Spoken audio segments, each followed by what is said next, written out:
자비로우신 하나님, 하루의 첫 시간을 주님의 얼굴 앞에서 시작합니다. 날마다 우리에게 온갖 좋은 것을 베푸시는 주님, 오늘도 주님의 선하심을 기대하며 주님 앞에 나아갑니다. 하나님께서 우리를 욕망하는 존재로 지으셨기에 우리는 오늘도 영원한 갈증을 느낍니다. 그 영원한 갈증을 우리 손에 쥐고 있는 것과 우리가 소유한 것으로 해결하려 해보지만 번번이 실패하곤 합니다. 늘 이렇듯 실패하면서도 우리는 정신을 차리지 못하고 더 가지려 하고 채우려 하고 쟁여놓으려고 합니다.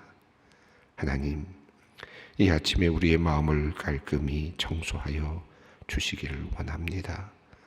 질적거리는 욕망에 붙들려 사는 삶을 절연히 떨쳐버리고 선하고 자비로우신 하나님의 품 안으로 뛰어들게 하여 주시옵소서. 그리하여 우리의 오늘이 하나님의 선하신 뜻 안에서 굴러가게 하시고 한치 오차도 없으신 하나님의 은혜를 맛보며 살게 하여 주시옵소서. 하나님, 봄의 기운이 몰려오면서 만물이 차례대로 깨어나고 있습니다. 교회 주변의 꽃나무에 꽃봉오리가 맺힌 모습을 봅니다. 차갑고 앙상하던 가지에서 돋아나는 꽃봉오리를 바라보며 하나님의 신비로운 손길을 엿봅니다. 우리는 습관처럼 어리석은 나머지 때로 인생의 어려운 일을 당하며 하나님의 섭리를 잊어버리곤 합니다. 전에 받은 은혜의 기억을 모두 잊어버리고 하나님의 보호하심과 인도하심을 마치 유통기간이 지난 것처럼 여깁니다. 예전에는 나의 하나님이었지만 이제는 나에게 관심이 없는 하나님인 양 오해하며 살아갈 때가 참 많습니다. 하나님, 오늘 하루 우리가 하나님과 동행하기를 원합니다. 다른 것을 다 놓쳐도 하나님만 붙잡게 하시고 다른 것 다 잃는다 해도 하나님만을 얻게 하시옵소서. 그리하여 우리의 삶에서 여전히 생생하게 역사하시는 하나님을 경험하는 오늘 하루가 되게 하여 주시옵소서. 이 땅의 백성들을 긍휼히 여기시는 사랑의 하나님, 이제 얼마 남지 않은 22대 국회의원 선거를 위해 기도합니다. 모든 국민들이 마음을 모아 그들을 대표하여 대한민국을 이끌 사람들을 뽑는 선거입니다. 모든 절차가 공정하고 정의롭게 진행되기를 원합니다. 부당한 영향력이 선거에 영향을 미치지 않도록 총선을 진행하는 모든 사람들에게 지혜와 정직을 더하여 주시옵소서. 공정하고 투명한 선거의 민주적인 원칙이 깨지지 않도록 모든 국민이 함께 노력하게 하여 주시옵소서. 하나님, 더불어 주님께 구합니다. 국회의원 선거는 국민들의 마음이 드러나는 선거이고 국민들의 마음에 따라 결과가 달라지는 선거이오나 주님께서는 사람들의 마음을 다스리시고 움직이시는 분이시오니 하나님의 뜻이 백성들, 국민들의 마음을 통하여 드러나게 하여 주시기를 간구합니다. 이 나라의 미래를 아시는 주님이시며 이 나라가 어떤 상황에 있는지도 아시는 주님이시오니 우리가 모르는 것까지도 아시며 악한 이들의 술수와 계략까지도 아시는 주님이시오니 이번 선거가 주님의 뜻이 이루어지며 뜻이 드러나는 선거가 되게 하여 주시옵소서. 악한 이들의 괴계가 무너지고 거짓된 전략과 전술이 부끄러움으로 드러나고 정의와 공의가 세워지는, 그리하여 밝은 대한민국의 미래가 열리는 선거가 되게 하여 주시옵소서. 이를 위하여 무엇보다도 우리 교회가 세상의 빛과 소금으로 쓰임받기 원합니다. 주님, 우리 교회가 맛을 더하고 부패를 방지하는 소금처럼 이 사회를 보존하는 힘이 되기를 기도합니다. 우리가 이 세상의 윤리에 가치와 의미를 더하게 하시고 법적인 질서 위에 의로움의 품격을 더하게 하시고 부패하기 쉬운 힘에는 경종을 울리는 파수꾼이 되게 하여 주시옵소서. 그러나 이것이 바리새인들처럼 우리만의 의가 되지 않기를 원합니다. 오직 겸손과 낮아짐으로, 믿음과 사랑으로, 용서와 화해로, 희생과 섬김으로 우리가 이 일들을 감당케 하여 주시옵소서. 하나님, 오늘 우리 소망교회 장학부를 위하여 기도합니다. 은혜를 내리시는 하나님, 우리에게 물질을 주셔서 이 나라의 미래를 위해 흘려보내게 하시니 감사합니다. 이 일을 위하여 성실한 학생을 선발하여 장학금을 수여하고 이 나라의 인재로 자라도록 격려하는 소망장학부 주님께서 기억하시고 복을 내려 주시옵소서. 올해도 약 40명의 장학생을 선발하여 장학금을 수여하였습니다. 거기에 그치지 않고 이들을 통일 한국시대 리더로 키워내는 일도 계획하고 있습니다. 이번 여름에도 장학생 전원을 초대하여 함께 예배하고 하나님의 마음을 심어주는 소망장학부 수련회를 예정하고 있습니다. 약 100일 후에 있을 이 수련회를 위하여 장학부의 모든 임원이 매일 릴레이 기도를 이어가고 있습니다. 장학부의 모든 구성원에게 지혜와 능력 주셔서 이 땅의 미래를 위해 일할 때 항상 넉넉하게 하여 주시옵소서. 그리하여 이 땅 곳곳에 신앙의 인재들이 든든히 세워지는 역사가 있게 하여 주시옵소서. 갑작스러운 난소한 말기 판정으로 힘겨워하는 친구를 위하여 간절히 주님께 기도하는 성도님이 있습니다. 지금까지 삶이 심적으로 육적으로 너무 고단하여 힘겨운 시간을 보내고 있습니다. 하나님께서 기적을 베풀어 주셔서 고통받지 않고 치유되게 하시고 주님께서 맡겨주신 일들을 잘 감당케 하여 주시옵소서. 이로 인해 하나님의 일하심을 경험하는 은혜를 또한 입게 하여 주시옵소서. 이제 말씀 앞으로 나아갑니다. 부디 한 말씀 내려주시기를 바라는 마음으로, 가난한 마음으로 주님 앞으로 나아갑니다. 주님께서 주님의 뜻을 우리의 귀에 들려주시고 우리의 마음에 새겨 주시옵소서. 주님, 우리의 마음은 아둔합니다. 또한 혼잡하고 어지럽습니다. 우리를 따뜻한 말씀으로 달래어 주시고 다정한 말씀으로 얼어 주시고 달콤한 말씀으로 꿰어 주시옵소서. 무엇보다도 성령께서 우리의 마음을 만져 주시옵소서. 그리하여 오늘도 우리가 주님의 말씀 가운데로 흠뻑 젖어들게 하여 주시옵소서. 우리 주 예수 그리스도의 이름으로 기도 올리옵나이다. 아멘. 오늘 우리에게 주시는 하나님의 말씀, 베드로전서 2장 22절로 25절 말씀입니다. 베드로전서 2장 22절로 25절까지 말씀 함께 봉독하겠습니다.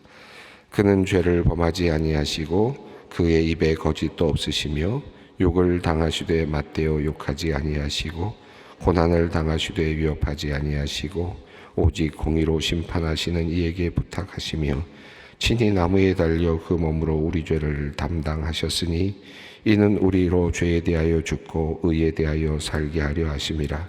그가 채찍에 맞음으로 너희는 나음을 얻었나니 너희가 전에는 양과 같이 길을 잃었더니 이제는 너희 영혼의 목자와 감독 되신 이에게 돌아왔느니라.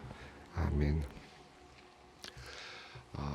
억울하게 지금 고난을 당하고 있는 사환들에게라는 그런 그 시작으로 오늘 본문이 시작됐고, 그리고 이어지는 본문이 이제 뒷부분에 있는 내용입니다.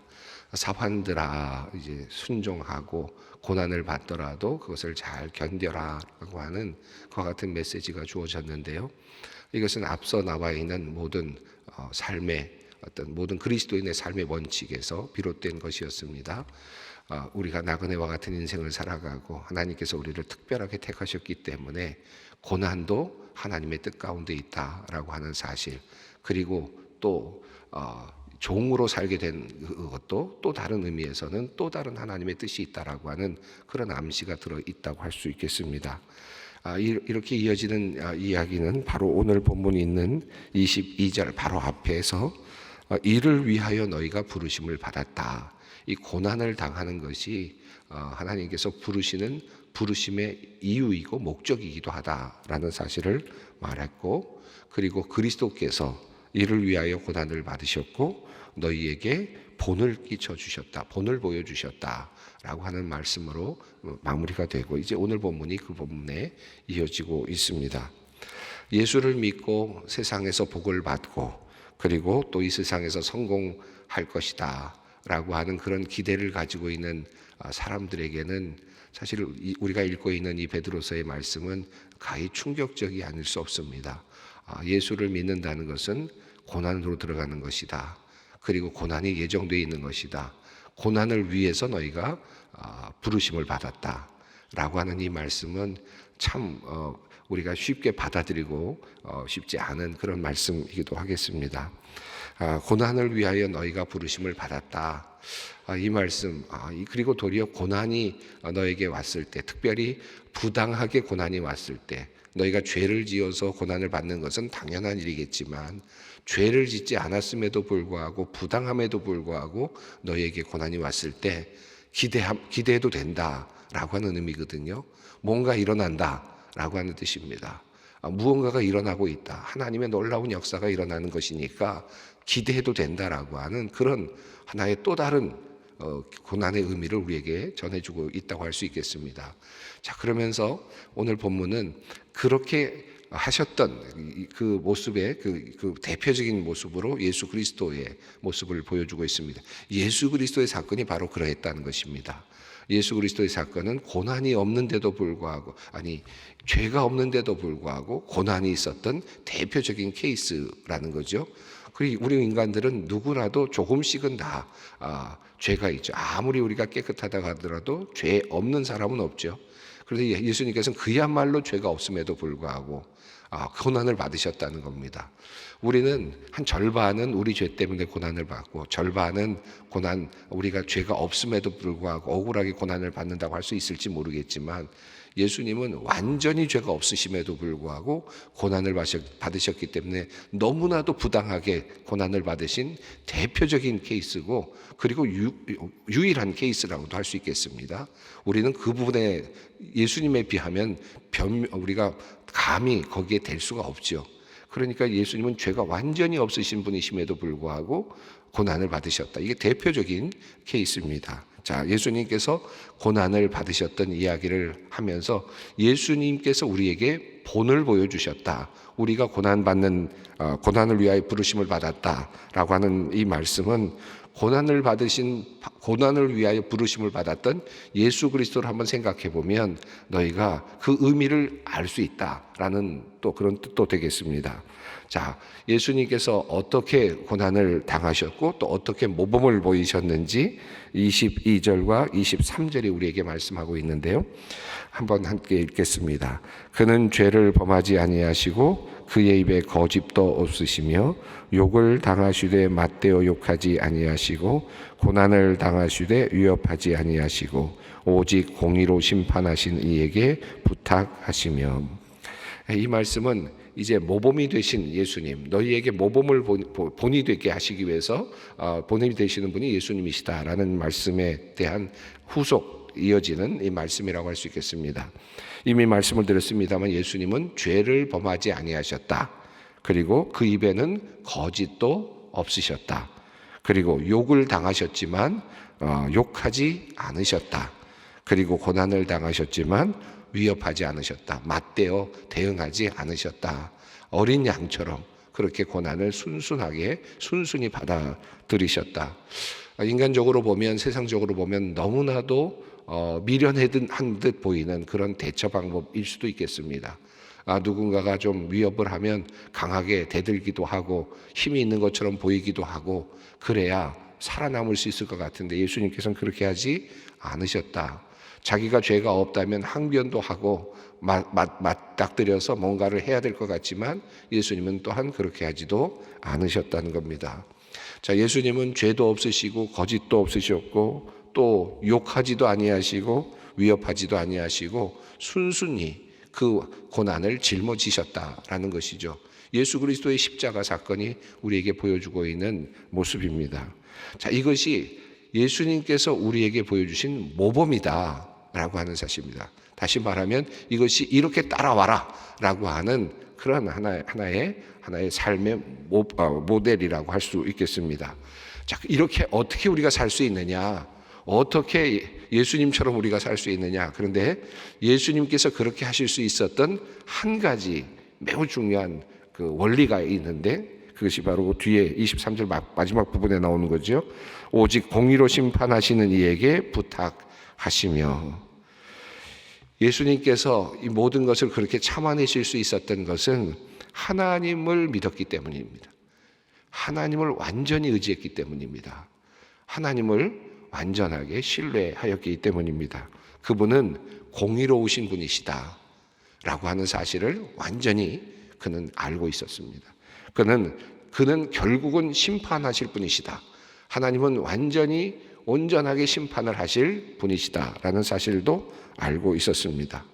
자, 그러니까 하나님이 알고 계시고 하나님은 공의로우신 분이고 절대로 불의를 그냥 놓아두시지 않는 분이시다라고 하는 사실, 그리고 왜곡된 것을 반드시 바르게 펴시는 분이시다라고 하는 사실, 이 모든 것들을 확실히 믿고 있었다는 겁니다. 이게 예수님의 모습입니다. 우리가 억울하게 고난을 당하고 힘겨운 시간들을 보내고 있을 때 중요한 것은 하나님에 대한 감각입니다. 하나님이 알고 계신다. 하나님이 모든 것을 보고 계신다. 하나님께서 이미 감찰하시고 판단하시고 그리고 여기에 적절하게 하나님께서 보응하실 것이다. 내 대가 아니면 다음 때에라도, 그리고 내가 보지 못한다면, 이 세상에서 보지 못한다면 하나님의 나라에서 나에게 보상을 하실 것이다 라고 하는 궁극적인 하나님의 승리, 하나님의 다스리심, 이것을 보는 것, 이것을 아는 것, 이것이 바로 믿음이라고 할 수 있겠습니다.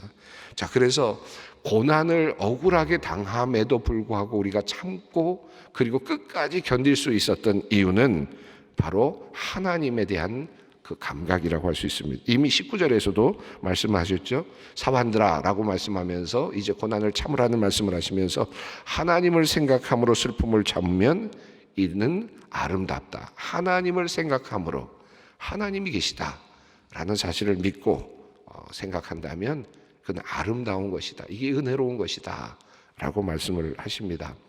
우리가 교회 생활을 하면서도 그런 일들이 종종 있지 않습니까? 별것도 아닌 것 같은데도 서로가 오해가 생기기도 하고 서로가 또 잘못된 일하기들이 오고 가기도 하고 억울한 일을 당하기도, 어찌 보면 이것은 작은, 예수님께서 당하셨던 고난에 비하면 작은 고난들인데 부당함이죠. 작은 부당함이지만 우리에게는 너무나도 크게 느껴질 때가 있습니다. 교회 생활을 할 때도 그런 일이 있고 사회 생활을 할 때도 그런 일이 있고요. 삶 속에서 그런 일들이 비일비재하게 일어나죠. 아주 단순하게 어떤 사람으로부터 모함을 받는 정도는 어찌 보면 작은 일이라고도 할 수 있겠습니다. 큰 어려움을 당하기도 하지 않습니까? 완전히 사기꾼 같은 사람들에게 크게 당해서 인생이 완전히 망가지는 것 같은 그런 경험도 하지 않습니까? 물론 그렇다고 해도 그것은 내 죄가 하나도 없는데 일어난 일은 아니죠. 나의 어떤 잘못된 판단도 있었고 또 잘못된 욕망도 있었고 이런 것들이 겹치면서 고난을 당하는 것이지만, 혹시라도 그렇게 고난을 당한다 하더라도 사실은 하나님에 대한 감각이 있는 것이 중요하다. 하나님은 그래도 살아계신다. 하나님은 보고 계신다. 혹시라도 내가 잘못해서 고난을 당한다 하더라도 대안은 있습니다. 내가 비록 잘못했지만 하나님을 생각하는 거예요. 하나님은 나를 용서하신다. 하나님은 나를 다시 받아주신다. 하나님은 나를 다시 회복시키신다. 하나님께서 나를 다시 이끌어 주시기를 원하신다. 나의 손을 잡으시기를 원하신다. 이 감각이 또 중요하겠죠. 그러니까 우리가 죄가 없다, 죄가 없음에도 불구하고 억울하게 힘겹게 고난을 당한다 하더라도 하나님을 생각하면서 이겨나가야 될 것이고, 그리고 우리가 혹시라도 잘못해서 어려움을 당한다 하더라도 또 하나님을 생각하면서 붙잡고 그 고난을 이겨나가야 할 것입니다. 자, 예수님께서 모범을 보이셨다. 이것이 굉장히 중요한 부분인데, 예수님께서는 하나님을 생각하시면서 고난을 끝까지 견뎌내셨다. 하나님의 심판을 믿고 하나님의 능력을 믿고 하나님의 공의하심을 믿고, 그리고 하나님께서 이렇게 하시는 데에는 특별한 목적이 있다는 사실을 믿고, 그리고 온전히 순종하셨다. 고난에 들어가셨다. 고난을 감당하셨다. 그러니까 여기서 가장 중요한 것은 이제 뒤에 나오는 내용과 연결되는 것인데, 하나님의 능력을 믿는 것도 있고 공의를 믿는 것도 있고 심판을 믿는 것도 있지만, 그보다 더 중요한 것은 이렇게 하시는 데에는 하나님의 목적이 있다고 믿었다는 겁니다. 이렇게 하시는 데는 하나님의 분명한 목적이 있다. 예수님께서 이 땅에 오셨던 목적이 있었죠. 하나님께서 이 땅에 예수님을 보내시고 고난을 당하게 하시고 십자가를 지게 하신 데는 이미 오래전부터 세워진 목적이 있었습니다. 그 목적을 이루는 이것이 그 길목에 고난이 있다고 보신 겁니다. 예수님은 그것까지도 믿었는데 그렇게 돼서 이루신 그 목적이 24절과 25절에 나타납니다. 24절 말씀 읽습니다. 친히 나무에 달려 그 몸으로 우리 죄를 담당하셨으니 이는 우리 죄로 대하여 죽고 의에 대하여 살게 하려 하심이라. 그가 채찍에 맞음으로 너희는 나음을 얻었나니. 25절도 함께 읽겠습니다. 너희가 전에는 양과 같이 길을 잃었더니 이제는 너희 영혼의 목자와 감독 되신 이에게 돌아왔느니라. 24절과 25절은 예수님께서 그렇게 고난을 당하심으로써 얻게 된 그것들입니다. 그러니까 다시 말해 예수님께서 고난을 당하신 목적이라고도 할 수 있겠죠. 왜 고난을 당하게 하셨느냐? 하나님께서 그 이유는 우리의 죄를 감당하게 하시기 위해서 예수님께서는 고난을 당하실 수밖에 없었다. 그러니까 예수님 한 분의 그 죽으심이 우리 모든 인류의 죄를 대속하시는 놀라운 역사적 사건이었기 때문에 하나님께서는 예수님의 고난을 허용하실 수밖에 없었고 그렇게 끌고 가실 수밖에 없었다라고 하는 하나님의 목적, 이 목적이 있습니다. 그래서 너무나도 큰 일을 감당케 하셨다는 거죠. 우리의 죄를 담당하게 하셨고, 그리고 또 우리로 하여금 그래서 죄에 대하여 죽고 의에 대하여 살게 하셨다. 이것이 예수님께서 하신 일입니다. 예수님께서는 우리의 죄를 담당하셨고 그의 고난을 통해서 우리로 의로 다시 살리셨고, 그리고 우리로 나음을 얻게 하셨다. 그리고 25절에서는 우리로 길 잃었던 우리를 다시 바른 길로 돌아올 수 있게 해 주셨다. 길을 잃어버렸는데, 트랙을 잃어버렸는데 이제 다시 온전한 길로 들어설 수 있게 해 주셨다. 예수님께서 고난을 당하시지 않으셨더라면 이와 같은 일은 일어날 수 없었다는 겁니다. 자, 그러니까 이것은 이중적인 의미가 있습니다. 이 말씀은 하나는 예수님의 그 구속의 사역에 대한 것을 다시 우리로 하여금 보면서 우리가 이렇게 살아났구나, 우리가 이런 은혜를 받았구나라는 의미에서 다시 감사할 수 있도록 하는 첫 번째 의미가 있고, 그리고 또 하나 의미는 이미 말씀을 드렸습니다마는 우리에게 부당하거나 어려운 고난이 왔을 때 예수님께서도 이런 목적이 있어서 하나님께서 그에게 고난을 허락하신 것처럼 우리에게도 고난이 왔을 때 어떤 우리가 알지 못하는 더 크고 놀라운 목적성이 있다. 이 사실을 기억하면서 그 고난을 이겨야 한다라고 하는 그런 의미도 함께 담겨 있습니다. 오늘 22절부터 25절까지 말씀은 4절밖에 안 되는 말씀이지만 사실은 아마 신학을 연구하는 학자들에게는 이 4절이 어마어마하게 큰 절로 보일지도 모르겠습니다. 한마디로 말하면 예수 그리스도의 기독론에 대한 매우 중요한 내용들을 담고 있기 때문입니다. 여기서는 예수님을 두 가지로 표현하고 있습니다. 22절, 23절에서는 모범을 보여주시는 예수님의 모습. 예수님은 누구신가? 예수님은 우리에게 어떻게 살아야 할 것인가에 대한 모범을 보여주시는 모델이시다 라고 하는 기독론이 담겨 있습니다. 두 번째는 우리가 너무나도 잘 알고 있는 익숙한 것이죠. 우리에게 구원을 주시는 예수님의 모습이 들어있습니다. 24절, 25절의 말씀은 그렇죠. 예수님께서 우리의 죄를 용서하시고 죄를 담당하시고 우리를 의롭게 하시고 살게 하시고 그리고 나음을 얻게 하시고 옳은 길로 들어서게 하시는 예수님의 역사, 십자가의 사건은 바로 그와 같은 역사를 우리에게 알려주고 있습니다. 예수님이 우리에게 구원을 주셨다.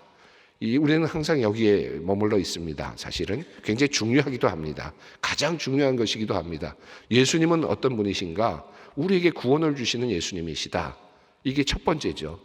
그런데 한 가지 우리가 간과한 것이 있다면, 특별히 베드로서가 우리에게 보여주고 있는 모습이 있다면, 예수님은 우리에게 모범을 보여주신 예수님이시다라는 것입니다. 어떻게 살 것인지에 대한 모본을 우리에게 보여주시는 분이시다라는 사실을 우리에게 말씀합니다. 그러므로 우리에게 고난이 오다 할지라도, 억울한 일이 생겨난다 할지라도 우리는 예수님을 따라가야 된다는 겁니다.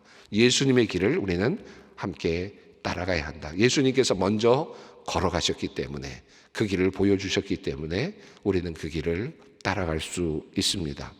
우리가 지금까지 우리에게 구원을 거저주시는 예수님에 대해서만 우리가 늘 생각을 했다면, 따라오라고 명령하시는, 십자가를 지고 나를 따르라고 명령하시는, 내가 모델이 되었다, 그러니 너희가 이 길을 함께 따라와라 라고 말씀하시는 이 말씀도 깊이 우리가 묵상할 필요가 있겠습니다.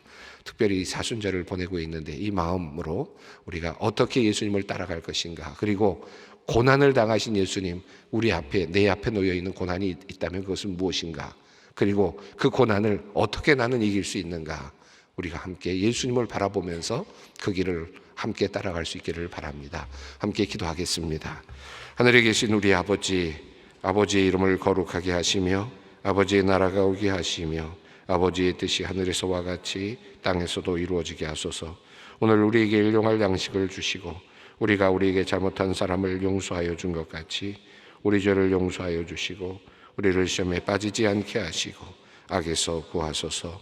나라와 권능과 영광이 영원히 아버지의 것입니다. 아멘.